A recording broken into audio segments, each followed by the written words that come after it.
Друзья, всем огромный привет! Сегодня видео о домашнем ферментированном чае из молодых листьев дикорастущей вишни и груши.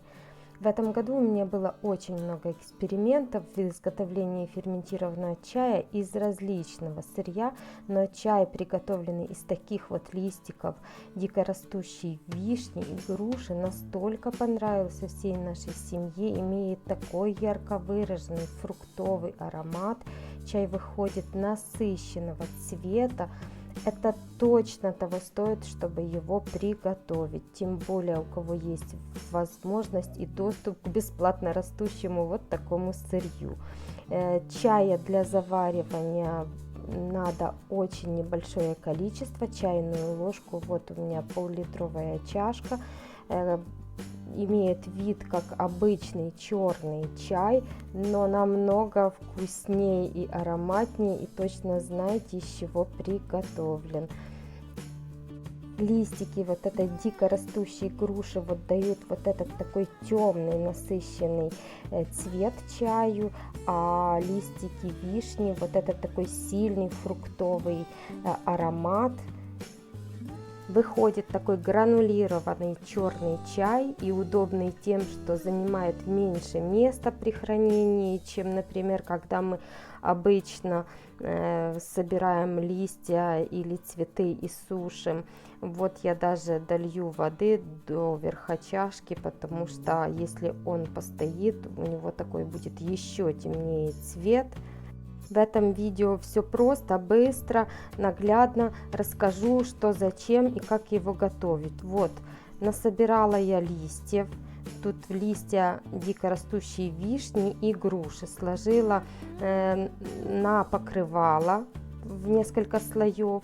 И вот таким огромным слоем, 5-7 сантиметров, уложила все листья. Накрыла сверху покрывалом. И будем проходить первый этап, это вялим листья.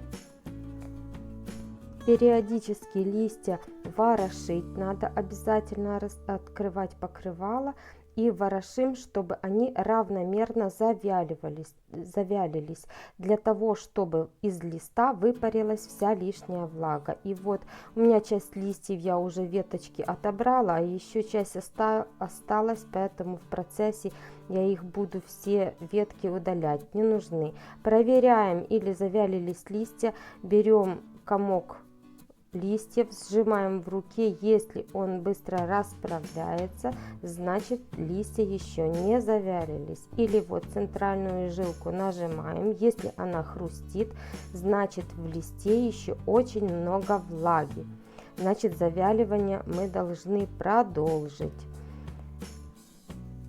Процесс завяливания у меня этот раз занял 2 суток. Просто листья были вот так вот сложены под покрывалом 2 суток.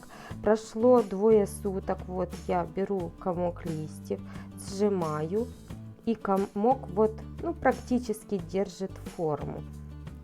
Получается, лишняя влага выпаривается из листа, и все вещества, которые нам нужны, они более концентрированные, получается, в листе. Лишняя влага нам не нужна, потому что мы все будем сушить. У нас перед этим были проливные дожди, поэтому влаги очень много в листе. Возможно, если бы не дожди, процесс завяливания у меня занял бы меньше времени, а так 2 суток. Вот через 2 суток комок практически держит форму. Дальше нам нужно разрушить структуру листа для того, чтобы выделилось чем побольше вот этого сока, который находится в листе. Именно в соке есть ферменты, которые участвуют в этом процессе ферментации. И если сока будет мало, то ферментация будет у нас некачественной. Поэтому листья все складываю в кулек и отправляю в морозилку. В морозилке листья провели 2 суток. Теперь через 2 суток я их достаю, 1-2 суток, ну, как правило, за 2 суток это хорошо, даже 3 суток. Если нету времени, можете через неделю, через 2, через 3 с ними дальше заниматься. При комнатной температуре они размораживаются, я их перекладу в большую миску, и они будут у меня размораживаться. Благодаря заморозке клетка листа лопается и еще больше дополнительно выделяется сока, что нам и надо. Так я поступаю именно с такими листьями дико растущей вишни и груши. При ферментации иван-чая или, например, листьев малины, это делать не обязательно. Теперь вот я перемолола на мясорубке, утрамбовала в миске и укладываю сверху еще одну тарелку, на которую выкладываю груз, булыжник. И сверху крышка или тарелка не должна плотно закрывать, то есть должны быть продухи, вот, чтобы не плотно закрывалась, и еще какая-то влага должна выходить. И укутываю пледом или полотенцем, оставляю ферментироваться. Ферментация зависит от температуры окружающей среды, но в основном она длится 6-8 часов. Вот прошло 6 часов, смотрите, главное не передержите. И мы видим, что вот эта вся масса, она липкая, как была после перекручивания. Это так надо, это благодаря тому, что выделилось много сока вот этого из листа. И цвет поменялся, стал более темным, и запах такой насыщенный, фруктовый. Если вы передержите в процессе ферментации, то получите чай плохой с плохим запахом, начнется уже тогда процесс брожения.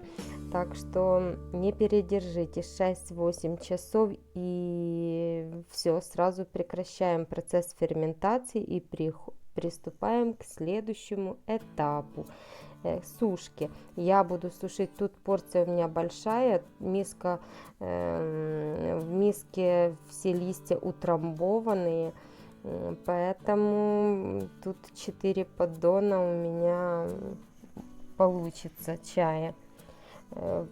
И отправляю в сушилки сушиться. Сушим любым доступным вам способом, главное высушить. Если сильно жаркая погода, даже можно сушить на чердаке. Это ни на что не влияет. Главное вовремя собрать, чтобы не потерять аромат и пылью не припало.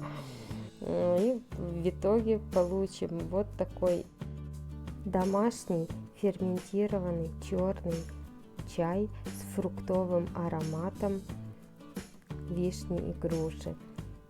Друзья, если вам было интересно мое видео и понравилось, не забывайте тогда оставлять свои лайки, комментарии и, конечно же, подписывайтесь на мой канал и не забывайте нажимать на колокольчик, чтобы быть в курсе новых интересных видео. А я с вами на этом прощаюсь, но ненадолго.